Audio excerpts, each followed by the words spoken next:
You know, I was gonna come up with a funny intro, but instead enjoy watching me get my first ever pentakill in a normal game.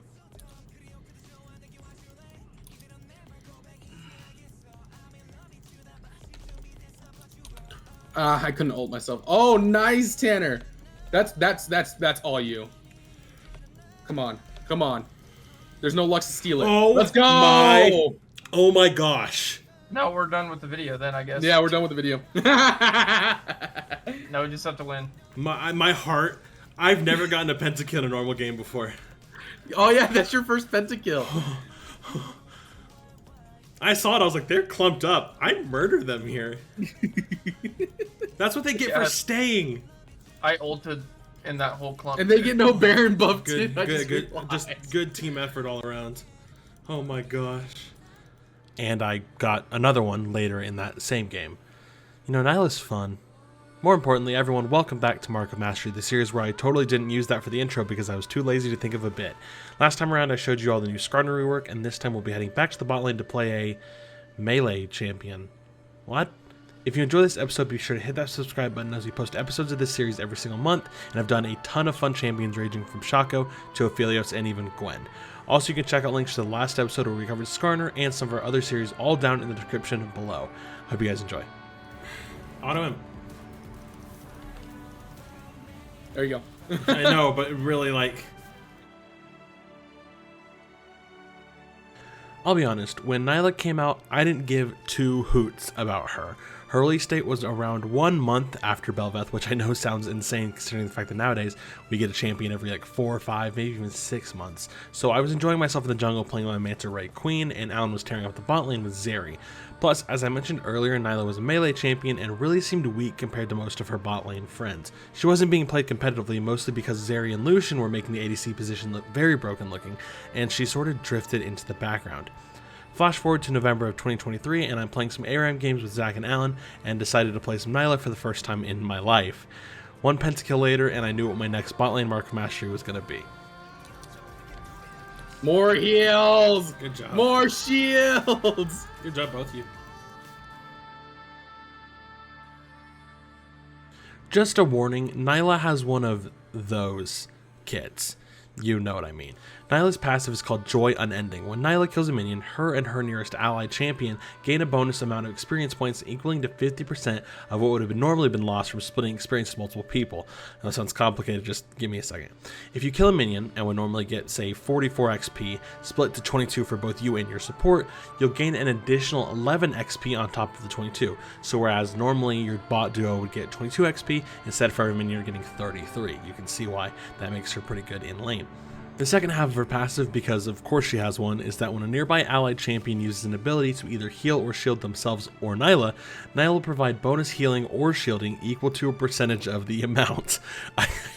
just follow me for a second. For example, if Soraka heals Nilah for 100 HP, Nilah and Soraka receive an additional amount of health equal to a percentage of that 100 health heal. I think base it's 7.5% for healing and 15% for shielding, so in this case, Soraka would heal Nilah for 100 HP, but you and Soraka would both gain an extra 7.5 HP on the heal, which is, you know, pretty cool. Nilah's Q is called Formless Blade. Passively, Nilah gains armor penetration and lifesteal based on her critical strike chance. Any overheal will also be converted into a shield. You know, of course, just give Aphelios Severum passive to her Q, why not? When activated, Nilah slams her whip forward, dealing damage which is boosted by her critical strike chance, again of course, and applying 100% of her lifesteal effects. After hitting an enemy or a structure with her Q, Nilah gains bonus attack range and attack speed for 4 seconds. Her attack also hits sort of in a cone. It's sort of the hitbox is kind of weird, but when you attack a target, you tend to hit any target that's within the whole radius of the whip that she is whipping, so it can be helpful for moments like, you know, if you saw my pentakill, I was auto-attacking someone and it hit someone that was behind because it attacks in sort of like a wide, almost like old Ravenous Hydra cone. Okay, that's all for the complicated abilities, I promise. Nilah's W is called Jubilant Veil. When cast, Nilah becomes ghosted and gains bonus movement speed, reduces magic damage by 25%, and dodges all basic attacks. Yeah. Also, if Nilah touches an ally while using this ability, they will also gain this effect for 1.5 seconds, which I didn't know until I was writing the script, and that's freaking nuts. Nilah's E is called Split Stream, and unlike all the other abilities on this list, it took me only 2 lines to write it. It's a dash, it can be used on both allies and enemies, and she can have 2 charges of it. That's it. Finally, Nilah's ultimate is called Apotheosis. When cast, Nilah begins spinning her whip, dealing damage to nearby enemies, and then pulling them all towards her after 1 second, dealing an extra bit of damage and applying a slow. Nilah also heals herself and any nearby ally champion for a portion of the damage dealt, based of course on her critical strike chance, and not only that, but her overheal shielding passive is applied to this ult to every ally champion she heals with it. It's ridiculous, honestly. So, yeah, Nilah's kit, it very heavily promotes like diving and brawling rather than, you know, your normal ADC stuff of staying in a safe range and kiting. I mean, I know Zeri kind of bucks that Transcode Illusion because they have shorter ranges, but when you think of ADCs like Caitlyn, Ezreal, Ashe, Kai'Sa, it's sort of, well, Kai'Sa not always, but it's sort of always about staying back, positioning properly. Nilah, you just get in their face and beat their asses. My tether.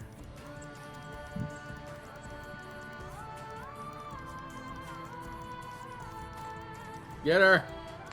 Yes. I got a kill. Let's go. Let's go. For Nilah, you usually want to ban champions that can either slow your momentum or very, very easily CC you. Personally, I ban Ashe because being slowed by her is a massive pain, and honestly, I think if you're banning for your lane opponent, Ashe is the best option to ban. For summoner spells, you'll run Flash, of course, along with Barrier. Since Nilah enjoys throwing herself into the front of fights, having some extra sustain with a big shield can be a huge help. Finally, for your runes, you'll run Conqueror, since it can be stacked up with her Q very easily, along with Triumph, Legend Bloodline, and Last Stand. Secondarily, grab yourself some free ass boots, as well as a new rune called Triple Tonic to help your landing phase run much smoother. But don't worry about that rune, I will cover it more detailed in the item section of the video, but yeah, just don't worry about it for right now. For your additional runes, grab attack speed, adaptive, and health. As you can guess, her rune choices are built for scrappy fights where you run to the face of your enemies and beat them down until they're dead. I mean, Nilah's an adrenaline junkie, what can I say? Do you beat him? Yeah, dude. Oh, we're going to Baron. Nilah begins with Doran's Blade as you might expect, but that's not important. Let's talk about her new elixirs that she got from Triple Tonic. At level 3, you'll gain an item called the Elixir of Avarice, which makes you apply an extra 5 true damage to your attacks on minions during the duration, as well as giving you some extra gold when the elixir runs out. I believe the number is 150, I'm not remembering 100%, and honestly I didn't bother to look it up. At level 6, you gain Elixir of Force, which gives you 25 extra adaptive damage during the duration, which is massive. If you proc this, you're going to be doing huge damage in whatever team fight you leave it for. And finally, at level 9, you'll gain the Elixir of Skill, which grants you 1 additional level up point when used, though unfortunately you can't use it for your ult, so it's not as insane as it sounds, but still, I mean, for Nilah you get an extra point in her E, but just that whole idea of getting an extra skill point early is kind of nuts when you think about it. These elixirs help Nilah's laning phase a ton, so it's a really solid rune to have. Your first item will be Collector. Nilah gets extra attack speed when she hits with the active part of her Q, so you don't really need to build attack speed early. You want to build damage and crit strike chance, you know, for her passive. Collector's best option because, and not only does it give you the critical strike chance and it pure lethality, so you're armor penning more, but also it has the execute passive, which just helps a lot for securing early kills, and once Nilah snowballs, she snowballs like crazy. After Collector, grab your Full Greaves and then Infinity Edge to make your attacks hit super hard. Then for your third item, you'll grab Lord Dominic's Regard, and at this point, Nilah becomes an absolute beast. Her attacks will deal so much damage that I would often call the 3-item breakpoint the "we've already won" part of the game. If I got to 3 items, I was pretty sure we were winning the game, and guess what? Every time I got to 3 items, we won the game. For your fourth item, grab the new Navori Flicker Blade, which is just Navori Quick Blades, but it's more attack speed focused rather than damage. You built enough damage at this point, now we want to start getting our auto attacks out super fast.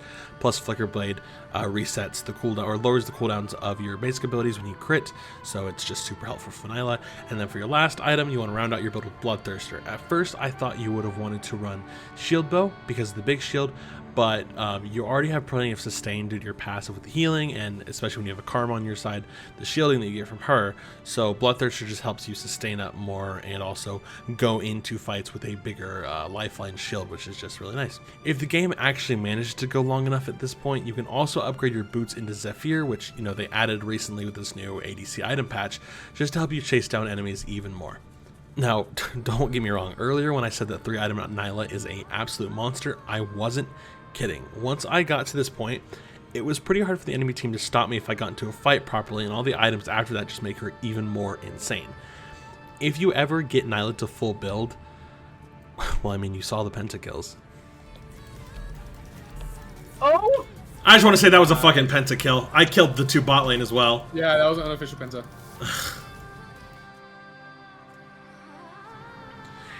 Laning as Nilah is both really hard and really easy. First of all, I just want to clarify that it's really best to pair Nilah with a support that can harass the enemy lane well while also providing either heals or shielding. Early on in testing for this, we were running Pike or Nautilus or stuff with hooks, but we realized that wasn't really the best idea because they didn't have any way to proc my passive, so we were kind of missing out on a big part of Nilah's kit. We found that the best partner for Nilah tended to be Karma because, first of all, Karma's just stupid, but she has really good poke, and her shields when they're ulted are so stupid, especially when boosted by Nilah's passive, so it just makes this really gross combo. And no, like, seriously, Karma is stupid broken. Shit, we'll make a video on her eventually. We're not doing it today, but Karma is such a dumb champion. Farming with Nilah can be really difficult early on in the game. The only way to kill minions with her is, you know, of course, to auto attack, but since she's melee, you kind of have to get right up on a minion, and at that point you're asking to be attacked by your lane opponents. I had quite a few games early on where I fell behind early in lane due to this, and there's no real easy way to get around it unless you decide to play like an asshole. Y'all got that? Nice, good shit. Good stuff. I got him snared. Holy Let's shit. go. After working with the Nilah Karma combination for a few games, Alan and I learned 2 things. First of all, again, Karma is insane when it comes to not only, like, she can poke and shield. She can do both really well, better than a lot of other champions. And it's kind of stupid. Like, sure, her abilities don't go as far as Lux's, but her shields are way better, and also her abilities do more damage with less items, so it's stupid. But second, Nilah does ridiculous damage. Like, okay, I want you to look at this specific clip. Alan and I are pushing their tower, and we get ganked by Viego. That's our fault. Absolutely, we were pushed up without much vision. But down 2 to 3, I still get a double kill, and Alan is able to make Hui flash. No, don't ask why we were playing against Hui Rammus bot lane. I don't know. I got really annoyed by it, not because it was good, but because I like to play Rammus, and like, why are you playing him support? What are you doing? Have an ADC. We wrecked you in lane because you don't know what you're doing. Anyway, my point is that with Nilah's passive coupled with the insane shields Karma can pump out, we were able to win a lot of fights we probably shouldn't have. Like, actually, no. So I wrote about that other clip. I want you to watch this clip. This 3v1 that I did against this Akali Lux Tristana. I'll let you listen to the audio. Go. Have fun. I'm gonna try to go in. Yep.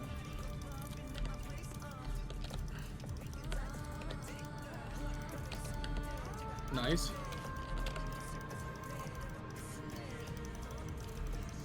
Do you get your E recast? Holy shit. Oh my gosh. I'm about to say, do you get recast on E if you kill somebody? No. Okay. I was about to say, okay, so that's just... I just get 2 charges of it. Okay. My heart. Oh my gosh. Isn't that stupid? Like, why am I able to heal that much? I think I only had Collector at that point. Nilah's dumb. After you get a kill or 2, the enemy usually can't even step up to you anymore for fear of being dove on, since Flash ER is a combo that can ruin anybody's lane. Where are you going? Oh. Yes, keep tanking the tower, Zach. You take no damage. Okay, look, I'm going to be honest here. I didn't have very many team fights where I wasn't already really ahead, but I'll try to explain how to team fight like you aren't being fed instant Tristanas for lunch. Okay, no, that's a bit mean, but we did have a game against a Tristana that had actually never played the game before. Like, I'm not being mean. I asked. I rudely asked. I said, is she a bot? Like, I'm not trying to be mean. I'm just asking. And they said, no, it's a new player. And, yeah, you could tell. Like, you could tell. Okay, sorry. Let me stop bullying and go back to teaching you guys about Nilah. No, Tristana, you should not have done that. As I mentioned a few times, Nilah's strategy is to dive. Now, this doesn't mean just diving into the face of the enemy team whenever you see them. You're still an ADC, so you still have a tiny health bar that can be blown up without warning, so you still have to wait for the fight to start before diving in and murdering everyone. Like this pentakill. Did I mention I get a pentakill? Because yeah, I did.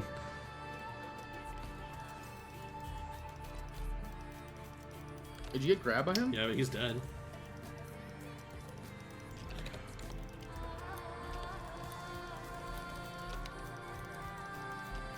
Hold on. There you go. I No, got a second penta. Oh my gosh. Yep. This is the only thing you need for the video. I wish. I should just say I would give a Marco Mastery on Nilah, but instead just watch this in full game. Two of them. Sorry, I'm just really giddy about it. Anyway, Nilah is actually really solid at baiting out the enemies thanks to her very versatile E that can be used to retreat back to an ally whenever she's in danger. And again, thanks to her passive to gain extra shielding mixed with her W, it makes her hard to even dive on in the first place. Her Q is a really solid poking tool, can help you apply more damage from a distance with the enhanced auto attacks, and any decent ult will set up the enemy for a clean sweep. She snared. Nice. God damn, I'm good. Yeah, no, that was honestly like, because you ulted Dragon to get it, didn't you? Yep. You did. Go here. Vi's dead. Oh yeah, go for it. I had to do that twice this game, by the way. I know. Go into Baron. Playing Nilah was the most fun I've had in bot lane in years, honestly. Don't get me wrong, you know, a year and a half ago when I made the Aphelios video, I had fun. I love Aphelios, he's really fun, but playing Nilah made me feel, not like I was the main character, it made me feel like I was a god, dude. We won pretty much every game we played, and I got all S grades with 1 B, but I'm pretty sure that B was because the enemy team forfeited at 15. So, I couldn't do much, so I got a B. Her laning phase may be fairly weak, but if you can get 2 or 3 kills early, you'll make everyone wish they were in melee ADC too. Thank you guys so much for watching. I really hope you enjoyed. Oh my gosh.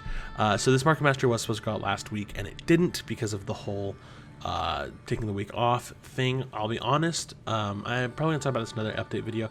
I was considering taking the entire summer off because July is going to be very difficult for me. I need to start working really hard on these videos because, or just on videos in general. July, thankfully, I'm not doing the Market Mastery, so I don't have to worry about that very much. But in July, I am going to be gone from my house for pretty much 2 weeks or 3 weeks. I'm not sure, because early in July, my parents are going to Hawaii for their anniversary. And then late in July, I'm going to Vietnam to see my girlfriend. So there's a lot that's going on, and I just don't know how often I'm going to be at home and how much I'm going to have to prepare. I want to try to make sure that I am ahead as much as possible, but I can't give any promises about that. If you guys haven't seen this video, if you're seeing this video right now and it's August, then you know what happened, but this should be coming out at the beginning of June, hopefully. But anyway, yeah, I really hope you guys enjoyed. Please be sure to subscribe if you liked it. Be sure to like the video. Be sure to let me hit that like button. If you saw the little like button down there blow up, that's something we learned about recently. That's a pretty cool thing. Leave comments about other champions you want us to do. Also check out the playlist of all the champions we've done. We've done Rammus, we did Aphelios, we've done Yone, we've done Gwen, we've done Evelyn, we've done Trundle. Yeah, I'm pretty sure I did Trundle. So many champions, so much fun. This Nilah video was insanely fun to do. Seriously, so I had 3 videos from the mid-May patch when they changed the ADC items and runes and stuff. I had 3 videos from before then. They were good videos, don't get me wrong, but I think it clicked whenever. So first of all, Karma is seriously like the most busted support ever. Not just in general, but when paired with Nilah, like, it's a stupid combo. I can't get around how insanely strong we were. And I seriously felt like I could not be beaten. The first 2 games were the only games I was not ahead in laning phase. All the other games we did after that, I was ruining everyone. So it was so much fun.